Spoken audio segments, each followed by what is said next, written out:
You are about to hear the howl of an animal that the Earth did not hear for more than 10,000 years. And no, this is not science fiction. It's not a movie script. It's real. They called it madness. Nonsense. But now, the impossible has happened.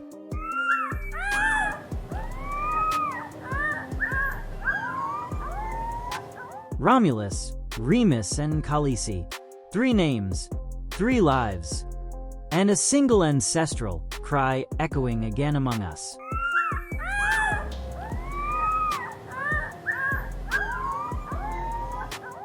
Today you will meet the unbelievable story of the terrible wolf, the Ecological dirus.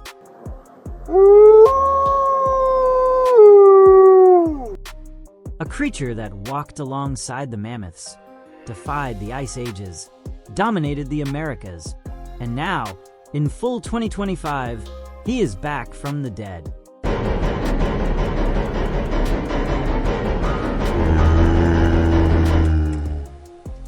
But attention!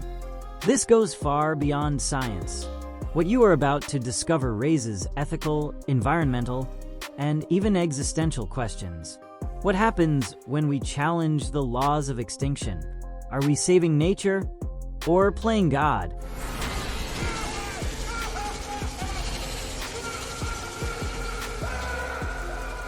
He unleashed an alien technology he didn't fully understand. He used that power to keep me alive. If you think you've seen it all, get ready to dive into a journey that will leave you cold until the end. Imagine a dense forest, where the ground still carries the cold smell of the last ice age. There, hidden in the shadows, a predator observes. His eyes shine in the gloom. He advances cautiously, his snout smelling the wind. The prey does not even know it is being hunted. This was the world of Ecological dirus, the famous, terrible wolf.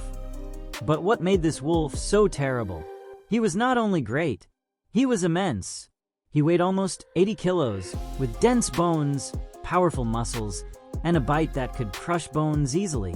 It was an animal made to hunt giant prey, bison, wild horses, camels, and even baby mammoths. Its strength was such that scientists believe that its bite was stronger than that of any modern canine.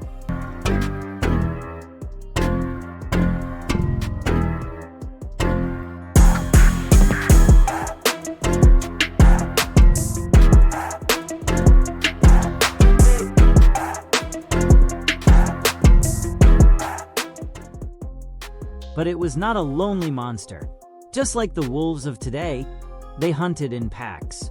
And this combination brute force with group strategy made the terrible wolf a true master of survival. Or, at least, that's what everyone thought.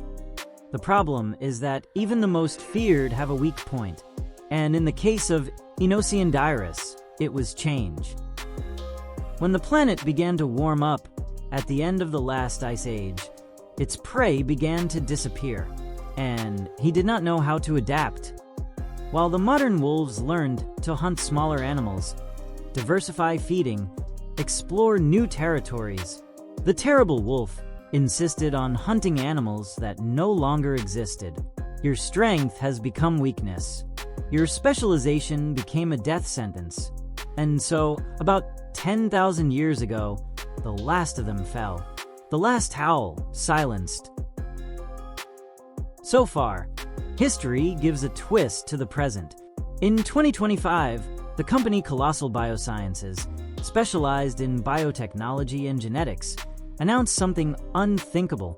They managed to bring the terrible wolf back to life. It's not about cloning. It is more complex than that.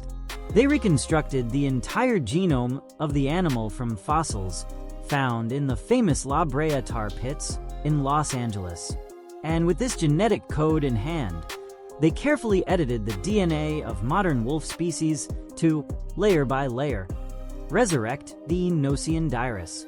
The result?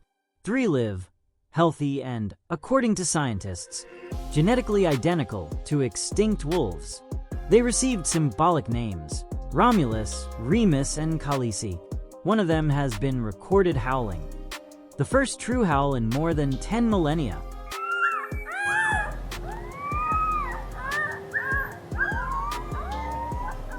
But this raises a huge question. Should we really bring extinct species back? Some researchers believe so. They argue that de-extinction can help restore lost ecosystems, correct human errors, such as the extinction caused by overhunting, and even combat the effects of climate change. Others, however, raise serious concerns. How will these animals adapt to a world that is no longer theirs? What will be the ecological impact? And most importantly, are we prepared to deal with what we are bringing back? Because it's not just about the terrible wolf. Colossal Biosciences has already announced ambitious plans. Resurrect the woolly mammoth, the Tasmanian tiger, and even the dodo. It is the creation of a new chapter in the history of life on Earth. A chapter in which humans decide who lives and who dies. Or better, who comes back. What about the wolves? Romulus and Remus are 6 months old. Khaleesi, 3 months younger, is seen as the possible matriarch of the future generation. The plan is that, together, they will start rebuilding an entire population. But this is a road full of uncertainties. Will they be able to reproduce? Will you adapt? Will they behave like the old Enosian? Or are we just creating a new species, different, artificial? What is most frightening in all this is how much this future seems inevitable. Technology is advancing so fast that maybe in a few years walking through a forest and hearing the howl of a terrible wolf will no longer be a scientific rarity, but a new normality.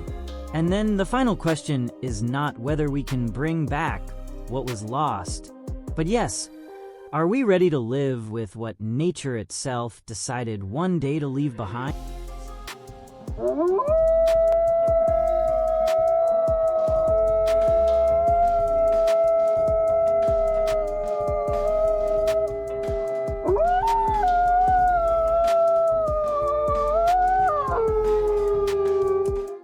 If this video has arrested you, intrigued you, or made you think, take advantage of this moment and leave the like below. It helps me a lot to continue producing content like this. And if you are not yet enrolled in the channel, sign up now, activate the bell, and come to be part of this community that loves to dive deep into the mysteries of science, nature, and history of our planet. And there is another video appearing now on the screen, which I am sure you will enjoy. Click on it and continue this journey with me. See you there. Until next time.